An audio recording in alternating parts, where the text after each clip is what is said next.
A very merry start to the holiday season as Santa and Mrs. Claus traveled from the North Pole to Elk Grove. It's nice to have a little bit of a break from the chaos of the North Pole right now. The two made the trek for the 36th annual Dickens Street Fair, where small business owners were working just as hard as the elves. We've been working for a couple of weeks on this because you have to make sure that you order everything. You know, we have all our holiday stuff in our bags, our boxes, our bows. The event brought over 100 vendors to the streets of Elk Grove Boulevard, creating a one-stop shop for the community. Oh, it's a tradition here in Elk Grove for us to come out every year. We've been coming for 11 years. For small business owners, it was a chance to secure holiday sales, which can make or break whether they stay afloat. I get almost all of my sales from doing events like this. I'm pretty much every weekend I go to different events. These type of events, if they're not around, then I wouldn't have my business. But most of all, it's a cherished tradition for families who build memories as they secure gifts to put under the tree. We come here, get Santa photos, get our hot cocoa, and just make sure to have fun. It was all about girl power at UC Davis. From suturing to fixing fractures, high school students rolled up their sleeves for a morning of mock surgical exercises. My favorite moment was putting on the cast because I've never gotten a cast before and I wanted to know what it felt like. Make your tail just a little bit shorter. Saturday's hands-on learning was part of the Perry Initiative, a nationwide program introducing girls to orthopedic surgery and engineering. Young women might not kind of pick up a drill and think this is something that I see myself doing. And as soon as they learn how to use it, it's like, yeah, no, this is possible and this is fun. And I really can see myself being there in the future. So you guys have been working with those femur bones? Women are drastically underrepresented in these fields. Okay. And working professionals like Holly Leshiker are looking to change that. Only 8% of practicing orthopedic surgeons are women. So for us and for our engineering colleagues, it's incredibly important to try to pay it forward to the younger generation. As mentorship like this opens doors for young women, it can also create a ripple effect in healthcare.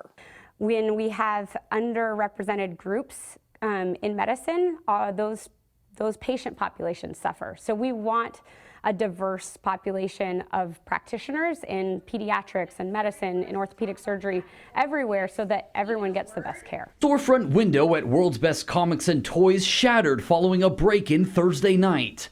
Our security camera shows that it's the exact same guy and doing the exact same thing and stealing the exact same stuff. Just follow the blue lines here. Dave Downey, the store's owner, says the thief targets Transformers and Yu-Gi-Oh merchandise, equaling out to more than $5,000. I was devastated, and cleanup was a monstrous mess. Since the post on Facebook, the community is now showing support by coming by and helping keep the comic book store alive. It's actually a really feel-good moment during a really terrible time. Farhan Ghani is among the dozens of people who stopped by today attempting to help out the small business bounce back. This is actually one of our favorite comic book stores. I've been, born and raised in the Bay Area, but I've been coming up here since I was a kid to give support to Dave here. Some didn't know about the break-in, but were surprised to know others came out to show support. I think that's awesome. I like to see companies that have customers that actually care about them, and it makes me want to shop here more.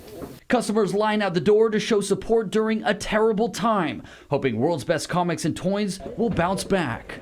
This is so far beyond anything I've ever seen before. It is now the second week of Ladies in Lowriders exhibit. In a hobby traditionally consumed by men, these women are here breaking the mold and showing they can ride just as low as the guys. They're under the hood, they're under the cars, and we are celebrating women and diversity. For lowrider Chevala Rodriguez, this car show shines a light on a unique group of women who seldom get the spotlight. For us to be in a space like this, not only in an exhibit of just women and being recognized, but being in an actual museum. Rodriguez also says the exhibit is a way for these women to spark an interest in a new generation. To see these women, these moms, these aunts, passing down this generational culture to them has been everything to me. The exhibit features more than just cars. Cecilia Perez is among several artists featuring Chicano displays. I like to portray the things that I saw growing up into my art pieces, as well as the music that I listen to. Whether it's art or lowrider cars, Rodriguez says the community feels like a sisterhood doing something new. I mean, this hasn't been done before, and it's amazing.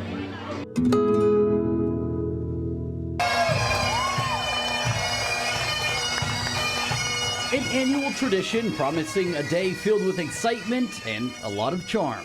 The sound of bagpipes filling the air as thousands gathered in Old Sacramento for a day dedicated to St. Patrick, the patron saint of Ireland. I come every year and I love it. It's so fun. It's our first time bringing her out. It's for everyone.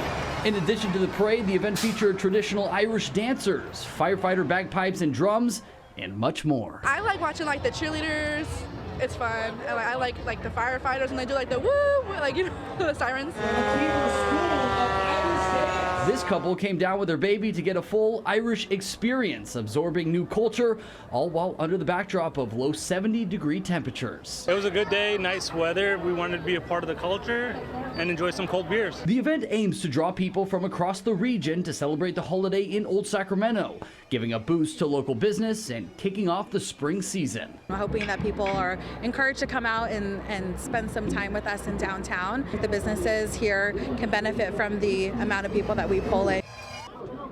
8 a.m. and these high schoolers are already hard at work. Their skills put to the test at the Tim Brown Memorial Wrestling Tournament in Sacramento, named in honor of a fallen Marine from Foothill High School.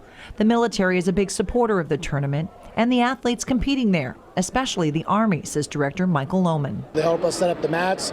They gave a donation to us as well. Army Specialist Jess Thilke has been working with some of these athletes as he trains for the Olympic trials.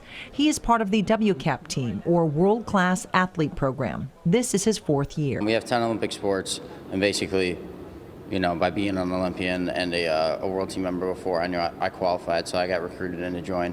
And our job, 95 every day is to train for Olympics. Our mission statement is to put soldier athletes on the Olympic team, so that's what we do. He competed in the Olympics in 2016 and over the years has traveled to 40 countries coaching youth. Connecting them with information, seeing what's out there, especially the young men and women at this level as they're preparing to become young adults for the rest of their lives, and just kind of helping them and guiding them the way that people are there for me. Giving back is what it's all about, says Lohman. I love what my coaches did for me. They were a great influence on my life, being in the Sacramento area, and that did drive me into education and into coaching. As coaches work with the next generation of wrestlers like Tyler Spuler. I think if you could do wrestling, you could do really anything in life. It pushes you to your limits. Teaching and training them about how to grapple with what life throws at you.